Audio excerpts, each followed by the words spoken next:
Hello everyone, I'm Maria, and I'm going to tell you an incredible story. It was an extraordinary day for me. Well, let's begin with the fact that I'm fond of history, and I know the history of my town really well. So, that day, a female blogger who is very popular in our town, and all the kids from my school, and kids all over the world actually, watch her blog on a regular basis, invited me as a guest on her live show in her video blog. It was so cool. I was asked to tell the history of our school. Everyone I knew was going to watch us. I was thrilled about it. Since early morning, my friends and other people asked me if I was ready and wished me luck. After classes, I rushed home. I opened my laptop, wrote a couple of messages to the blogger, and started waiting for the beginning of the show. Then I decided to put on some makeup. So many people were going to watch me, I had to look good. So I put the laptop on a chair in the bathroom so that there wasn't a chance I could miss the call. I was extremely excited and my hands were shaking a little. "Hi Siri, please answer the call immediately," I said without thinking and kept on putting the makeup. There was little time left and I was getting more and more nervous. And of course, at the worst possible time, my hand shook and I spilled the glitter on me. I was sparkling. My entire body was. It seemed that there was hardly a spot that wasn't covered with glitter. What did I have to do? I made a decision quickly. I had to take a shower to wash the glitter off. So I undressed, got in the tub, and drew the shower curtain. The water was amazing. It calmed me down a bit and I relaxed. As I'm one of those people who always sings in the shower, I started singing my favorite song. When I finished, I took the towel, wrapped it around my body, and moved the curtain aside. I looked at the laptop screen and saw her. "Well, that was unexpected, but really great," she said. I couldn't say a word. "So, there are nearly 1,000 of people with us already. I thought that the show would be about history, but your singing attracted so many people, for 3 minutes literally, that we should probably change the subject. Will you sing something else for us?" she asked. It was a total failure. I guess everyone could watch me washing myself through that half-transparent curtain. What a shame. I sat down on the floor of the bathroom sharply. "Maria, where are you? Please join us," the blogger called me. I looked at the screen and saw hundreds of comments. "Incredible singing. Cool towel. Why hiding behind the curtain? Sing again. Take off the towel. Why don't you use a shower cap? A gray mouse at school and so daring in the shower." The number of comments was increasing every second, and I realized that everyone saw me in the shower, so I just closed my laptop's lid. When my parents arrived home, I was lying on the bathroom floor and sobbing. I couldn't understand how it all had happened to me. Why didn't I hear the call? Why did Siri connect? Why did I ask her to do that? It was a complete disaster. I didn't know how to live on, how to look in the eyes of my friends and all other people who watched me. I remember that my father carried me to the bedroom and mother covered me with a blanket. They tried to calm me down, but then called the paramedics. One of them sedated me and I fell asleep. The next day, I was scared to leave my room and talk to my parents. But they came to me and we spent a lot of time together. They said that the problem could be resolved. I cried a lot, but then I took some tea and fell asleep. When I woke, everything was quiet. And I turned on my phone. I wish I had never done that. I had plenty of messages, and someone even sent me a video of me having a shower and singing. I looked through social media, my email, and messengers. More than a half of the messages were evil. I lay down, covered myself with the blanket, and started sobbing.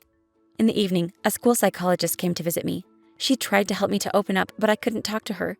She took the phone away from me, asked my parents to distract me from what had happened, and said that she would visit me every day. The days were long. Parents discussed something all the time, but when I entered the room, they usually stopped. I knew that the situation was bad. They thought that we could consider the idea of transferring me to another school. But soon I saw a report on the news about my performance.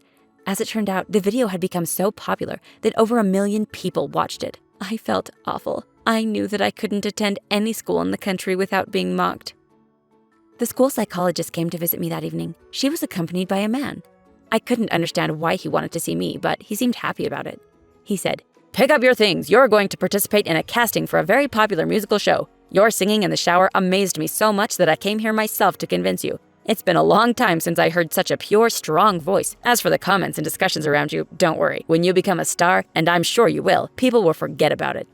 And here I was, backstage before the final show. One more song and we'll find out whether I win or lose.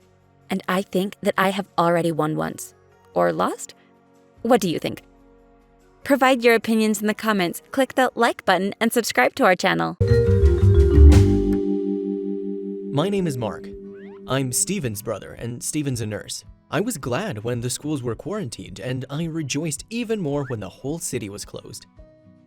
The start of the quarantine coincided with the school holidays, and nothing could distract me. It's a dream when you can stay home and play computer games. I didn't feel lonely. I simply began to communicate with friends more actively on social media. I have a lot of gamer friends, so we didn't get bored by getting together and staging raids. In addition, many services made their premium accounts free of charge for all the countries that were quarantined. All in all, I wasn't bored.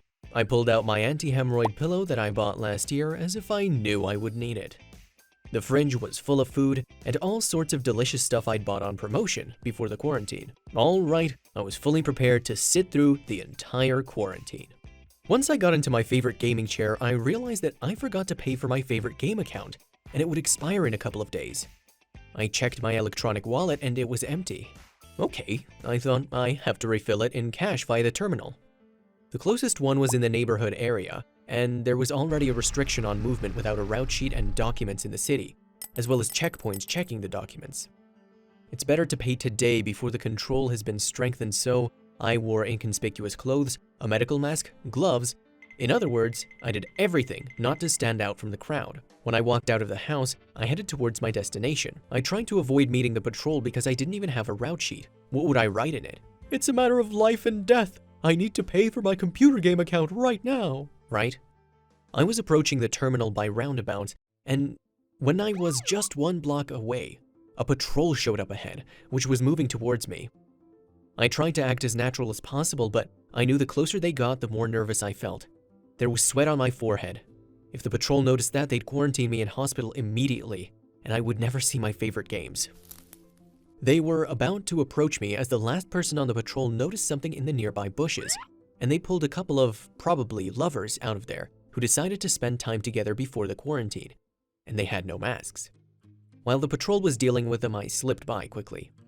Finally, after paying for the account, I jubilantly ran home. The way back was smooth as butter. At last I could relax, make myself comfortable, and play as much as I wanted. A week flew by imperceptibly. When I noticed the goodies in the fridge had run out, I realized something was wrong. Mom was walking around kind of sad, and Dad was angry and kept calling somewhere. I decided to ask Dad what had happened, and he responded irritated, telling me not to interrupt, so I approached Mom. At first she didn't say anything, but when Dad wasn't home, she probably couldn't take the pressure and cried. I brought her some water, and she told me Dad had lost his job because the quarantine had cut back on the company's earnings. And besides, he hadn't even been paid for the last month. My brother spent 24 hours in the hospital. He told my mom everything was fine, but she knew what was going on there. There was a rumor that there were too many infected. But the saddest part is that my beloved grandmother seemed to have caught this coronavirus. Because she has all the symptoms, but since there was no room in the hospital, she was treated at home. And my mom wasn't allowed to see her because of the quarantine. I realized I was playing games too much, and I didn't notice how things started to get worse around me. You can play so hard and discover that there is an apocalypse around you, and people are surviving, struggling for food and toilet paper. That was enough. I didn't want to stand by idly in this situation. It was time for action. First, I installed a special program from NVIDIA that uses the power of your video card in a distributed neural network to calculate the cure for the infection. I have a powerful enough computer, and I didn't want it to idle for nothing. Second, I got the money I saved to buy a second monitor and gave it to my mom. Mom burst into tears and said that this money would be useful to Grandma, as that was the third thing I wanted to do: visit Grandma. I had the experience of passing the patrols, so I went out to the street, bought the necessary medicine at the nearest pharmacy, which were recommended in the treatment of coronavirus, and bought food from the supermarket. Then, with my backpack, feeling like a real spy or stalker, I went to my grandmother's. There were empty cars in the streets. Rare passers-by were wearing masks and immediately tended to move to the other side of the road. I finally got to my grandmother's apartment and knocked on the door, but nobody answered me. I had a set of keys to my grandmother's apartment, so I gently opened the door and stepped inside. There was silence in the apartment. Anticipating the worst, I entered the bedroom. Grandma was lying on her back. It seemed that she wasn't breathing. I started to think of all the ways to check if a person was alive, but suddenly, my grandmother sobbed loudly and turned over to the other side. Whew, it turned out she was just sleeping tight. I never felt so relieved. I woke her up and she told me that she had a very bad night with a fever that she had subdued just in the morning. I got there just in time. She had just run out of medication, and the food came in handy. I got her favorite buns and bread. We sat down to talk, and in the meantime, Grandma turned on the TV. There was a report interviewing a regular nurse. Although he was wearing a mask, I knew right away that it was my brother. He said that hospitals were overcrowded and couldn't accommodate everyone. So doctors needed the help of volunteers who were ready to look after lonely old people, particularly the sick. I realized that the next thing to do was to volunteer during the quarantine. Once I went to the commandant's office, I managed to get a volunteer pass. I was given a lecture on how to behave so as not to spread the infection. I was provided with antiseptic and other means of protection. So, I was no longer afraid to move around the streets, but on the contrary, I proudly displayed my pass to the oncoming patrols, and they didn't hesitate to let me through, and some even thanked me. Dad found a new, high-paying remote job. Grandma got better and consulted her acquaintances who suspected they had symptoms of coronavirus on what to do and whether it was the coronavirus. Over time, the situation began to improve. We took control of the spread of the infection. I've learned that it's only by working together that we can control any infection.